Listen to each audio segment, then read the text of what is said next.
the fanboy quarrel, the DC business going at what it does best, capitalising on its two biggest names in the name of enthrallment, entertainment, and a chance of writing a bonkers story, pitting a mortal man at his absolute peak against a borderline god from outer space.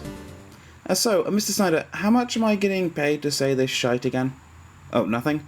Okay, fuck it, we're going cheap then! Okay, right, this is a special review here on TechnicalCakeMix. We're taking two comic heavyweights, taking games from their library and throwing them against each other in a review comparison, to see who is better in this impartial environment. In the blue corner, we have Batman Begins, and in the red, Superman Shadow of Apokolips. Both titles are on Gamecube, both released in the early 2000s, and I've never played either of them before. Who will win? Well, let's make a crack on to Batman Begins. So right off the bat, the first thing I can think of when I got into this game was Dread. This is of course a film tie-in game based on Christopher Nolan's first Batman film, originally released in 2005.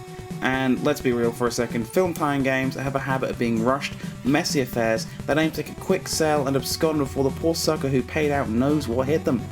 However, this is actually not one of those tie-in games. Get this! This film tie-in game, dare I say it, is actually not bad. It's actually a little bit good. The controls feel smooth, the animation is nice, the gameplay backs it up and has very few bugs for a game of this era and nature. Sure, it's no masterpiece, the game has flaws, but it's certainly not a bad game. Batman Begins effectively in all these areas plays and feels like very much of a prototype to the modern Arkham series of games. Stealth, abusing fear in enemies, a little gadgetry, and a very early build of what could have been built into the Arkham free-flying combat mechanic. Even the Batmobile levels are good, usually having you ram into enemy vehicles Burnout style and blast through tons of nitro to make the best possible time. It isn't all love though. Being a film tie-in game, it does take clips from the film and use them as cutscenes, and the sound quality in these is a bit iffy to say the best. In the darkness of my parents' murder, I caught a glimpse of something I've been looking for ever since. I lost myself in the world, searched in all the shadows. I seek the means to fight injustice. To manipulate the fears in others, you must first master your own. Are you ready to begin? Also, the stage variety really isn't the greatest. Most of the stages take place in concrete jungles or dark industrial type buildings, and this does sadly spread to the enemy variety. There's ultimately three types of enemies: guys with guns, guys with melee weapons, and gimps, mental patients who are surprisingly tough. Even the final boss is dealt with the same way as every other enemy, fist and face. Plus, some of the voice acting is a little bit corny, especially on the basic enemy grunts.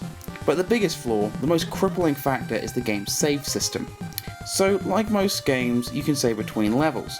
However, if you want to save your current checkpoint, you have to pause, select save, save current checkpoint, then save file, overwrite, and it's a hassle. A hassle that could have been prevented if this game was just to make use of an autosave feature. Overall, it's not a bad game. It's certainly not a fantastic one, but a solid entry and worth checking out if you ever have 8 hours spare and you feel you need to love your Gamecube. Okay, Soups, we had a good showing from Batman. Good, but flawed. So let's see what you've got to the table. So here's Superman Shadow of Apokolips.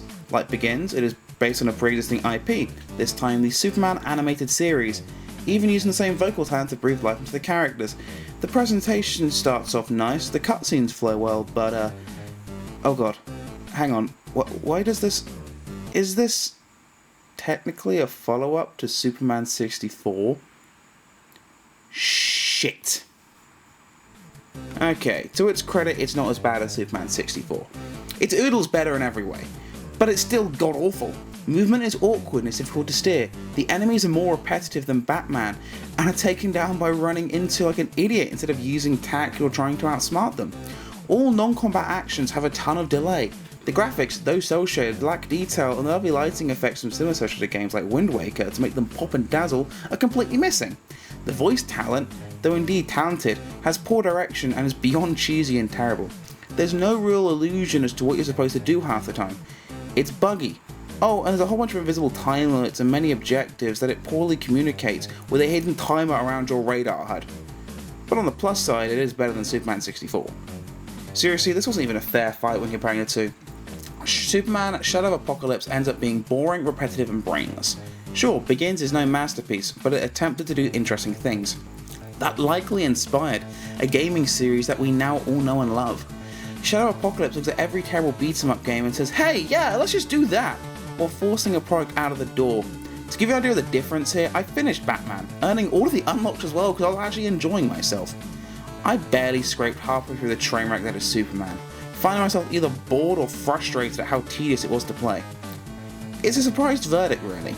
Going in, I've expected Superman to be the more polished title as it didn't have a film's release looming over it as a deadline, but lo and behold, it's been blown out of the water by a game that, while nothing amazing, definitely holds its own. The winner of Batman vs Superman on Gamecube is Batman.